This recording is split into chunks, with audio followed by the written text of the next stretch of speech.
Ok, nuevamente con ustedes, mi nombre es César González y en este video vamos a explicar la guía de ciclo 6, la guía número 1, versión 2.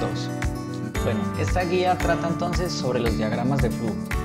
¿Cuál es el objetivo de aprendizaje? El objetivo de aprendizaje es interpretar y representar ideas sobre diseños mediante el uso de diagramas, empleando cuando sea posible herramientas informáticas. Bueno, un diagrama de flujo es una representación gráfica de un proceso. Los diagramas de flujo se utilizan en muchas industrias como la ingeniería, el entretenimiento, las ciencias físicas, la programación de computadoras. Y tiene como propósito comunicar o mostrar cómo debería funcionar un proceso. ¿Sí? Bueno, entonces los diagramas de flujo tienen unos símbolos. Estos símbolos son universales. Es decir que cualquier diagrama de flujo, por tener esos símbolos, pues debe ser comprendido de la misma manera, sin importar en qué país pues, se haga. Bueno, un diagrama de flujo o flujograma es la representación gráfica de un algoritmo. Entendamos un algoritmo como un proceso. Se utilizan en disciplinas, ya lo habíamos dicho, como la programación, economía, la industria, etc. Bueno, tendríamos que decir entonces, que preguntarnos qué es un algoritmo. Entonces, un algoritmo es un proceso, un algoritmo es un conjunto de instrucciones o reglas no ambiguas que tienen un orden, que tienen un fin y que permiten solucionar un problema, realizar una cuenta, un cómputo, procesar datos, llevar a cabo tareas o actividades. Bueno, los algoritmos están presentes en todo. Por ejemplo, para preparar gelatina. En la caja de gelatina están escritos los pasos que se deben realizar para poder preparar la gelatina. Si estos pasos no se realizan en ese orden, es muy posible que la preparación de la gelatina no quede bien. ¿De acuerdo? Entonces no basta con hacer una serie de actividades para cumplir con el proceso o con el algoritmo, sino que estos pasos deben llevar un orden estricto. Bueno, los símbolos de los diagramas de flujo. Entonces, hay unos símbolos para empezar y para terminar.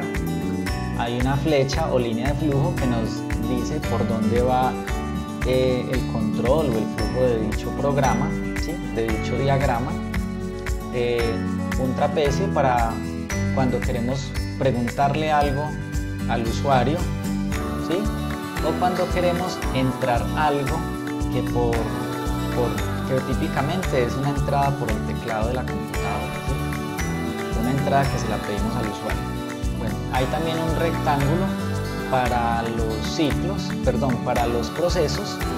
Allí hacemos operaciones, hacemos asignaciones, hacemos multiplicaciones, sumas, ya lo vamos a ver. Y hay un rombo que se utiliza para las decisiones o las preguntas, ¿sí? Para frente a una pregunta, y si esa pregunta se cumple o no, o es falsa o verdadera, se define entonces un rumbo dentro del diagrama de flujo.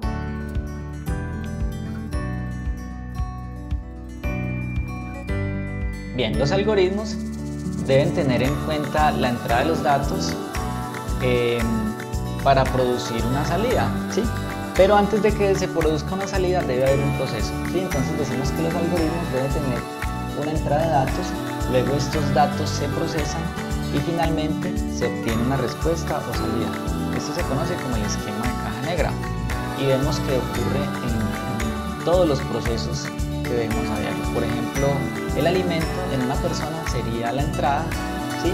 Hay un proceso digestivo, ¿sí? que se lleva sobre estos alimentos en el aparato digestivo, y como salida pues hay una respuesta como por ejemplo energía para realizar las actividades, poder respirar, que todos los sistemas funcionen, que el cuerpo tenga energía, tenga movimiento. Esa sería entonces la salida, ¿sí? Y idénticamente pasa en todos los procesos. Por ejemplo, en un cajero electrónico. En un cajero electrónico hay una entrada que es la tarjeta y la clave. Internamente se hacen unas verificaciones, ese sería el proceso. mirar que que la cuenta corresponda con el usuario y la clave, por ejemplo, que la cuenta tenga dinero, cuando la persona ingresa el monto que no supere el dinero que hay allí en la cuenta, ¿sí? Y como salida entonces se produce una salida de dinero, se produce una impresión de un recibo, ¿sí? Entonces ahí también hay otro ejemplo de diagrama o esquema de caja negra. Bueno, vamos a realizar un ejemplo, vamos a realizar un diagrama de flujo para sumar dos números. Vamos a mostrar antes un ejemplo. Resulta que este tema de los diagramas de flujo, lo habíamos dicho, que aplica a muchos procesos, prácticamente a todos. Si compramos un mueble en un supermercado, él trae unas instrucciones que no son más que un diagrama de flujo, ¿cierto? Donde dice qué piezas se deben tomar primero, cómo se deben juntar, una vez estas piezas se juntan, cómo se deben agregar a otra pieza o a otro conjunto de piezas y llevar entonces un orden, ¿sí? Podríamos pensar también aquí, como lo vemos en la figura, un diagrama que conseguir empleo pues tiene unos ciertos pasos, como por ejemplo adquirir la hoja de vida, diligenciarla, luego ir a la entrevista. Digamos, si le fue bien en la entrevista, o sea, si aprobó la entrevista, entonces le pedirán tal vez otros documentos y se obtiene el empleo, ¿cierto? Y se acaba el algoritmo o el proceso. En caso de que la entrevista no se apruebe, entonces se viene por este otro lado del diagrama y dice no obtiene empleo y finaliza entonces el algoritmo. Entonces vamos a revisar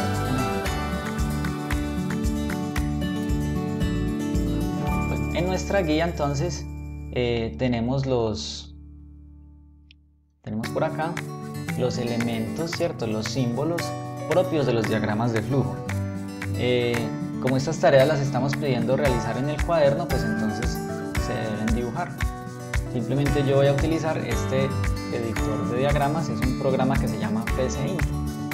Bueno, entonces vamos a hacer un ejemplo, vamos a hacer este que aparece en la guía, que dice realizar un diagrama de flujo para sumar dos números. Bueno, entonces lo primero que tenemos que tener es el símbolo para iniciar y para terminar el algoritmo o el diagrama de flujo. Vamos a decir que este diagrama de flujo se llama sumar números. Bueno, vamos a sumar dos números entonces que le debo preguntar al usuario del sistema, ¿cierto? Entonces le vamos a decir ingresa número. Bueno, ese valor que ingrese lo vamos a guardar en una variable en nuestro diagrama de flujo. Vamos a decir que esa variable se llama A. Luego vamos a preguntar por el siguiente número.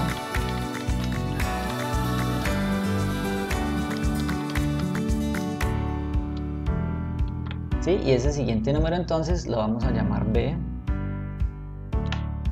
Bueno, entonces, ¿qué llevamos acá? Llevamos que si esto fuera un programa de computador, le preguntaría a la persona, al usuario del sistema, que ingrese un número. El número que él ingresa se va a guardar en la variable A.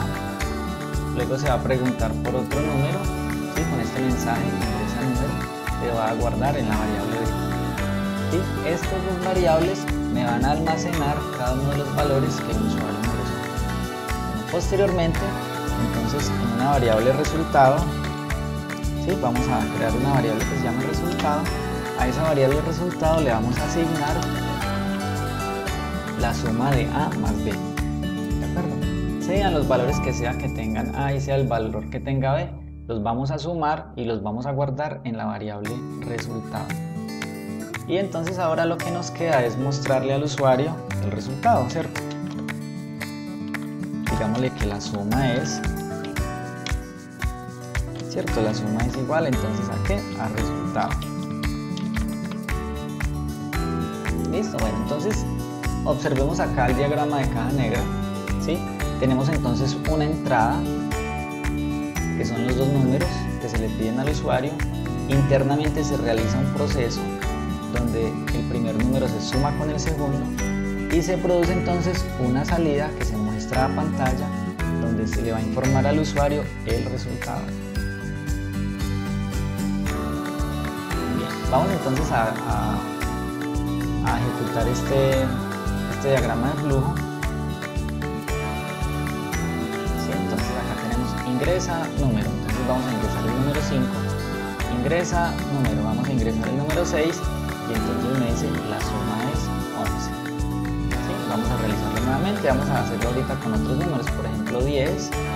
Esto corresponde en el esquema de caja negra o diagrama de caja negra, estamos en la parte del ingreso de datos, ¿cierto? Entonces vamos a colocar el número 10, vamos a colocar el número 5.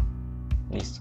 Internamente se hizo un proceso y ese proceso me arroja una posterior salida, ¿cierto? Una entrega de resultados, que es esta, la suma es 15. Vamos a seguir observando entonces la guía, ¿sí? Algo así es lo que está acá pues dibujado. Observemos que tenemos, se pregunta por un número, se guarda la variable, se pregunta por otro número, se guarda en otra variable, se suman ambos números y se guarda ese resultado en la variable de resultado y se muestra entonces ese resultado, se muestra al usuario. Bueno, la guía entonces tiene además como primer ejercicio pues escribir la guía en el cuaderno. Segundo ejercicio, sumar 4 números. Ya vimos cómo sumar 2. Es un caso muy similar el de sumar los 4 números. Luego viene un ejercicio que dice realizar un diagrama de flujo, ¿sí? Para entonces hallar el área del cuadrado. Vamos a hacer ese ejemplito acá rápidamente, ¿sí? La idea entonces es preguntar. Para hallar el área del cuadrado, preguntar entonces por el primer lado, ¿sí? Por el lado 1, ¿sí? El lado 1 de la figura. Luego vamos a guardar eso en la variable lado 1, ¿sí? Lado 1, luego vamos a preguntar por el lado 2, ¿sí? Entendiendo que el área del cuadrado es lado por lado. Entonces lado 2. Entonces vamos en esta variable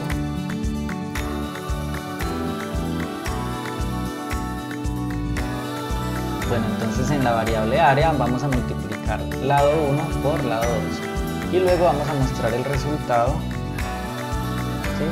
El área es, vamos a mostrarle ese resultado a nuestro usuario. El resultado, el área es, eso está en la variable área.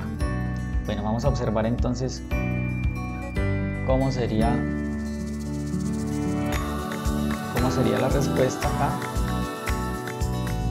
Bueno, muy bien, entonces vamos a observar acá concretamente el área del rectángulo, ¿sí?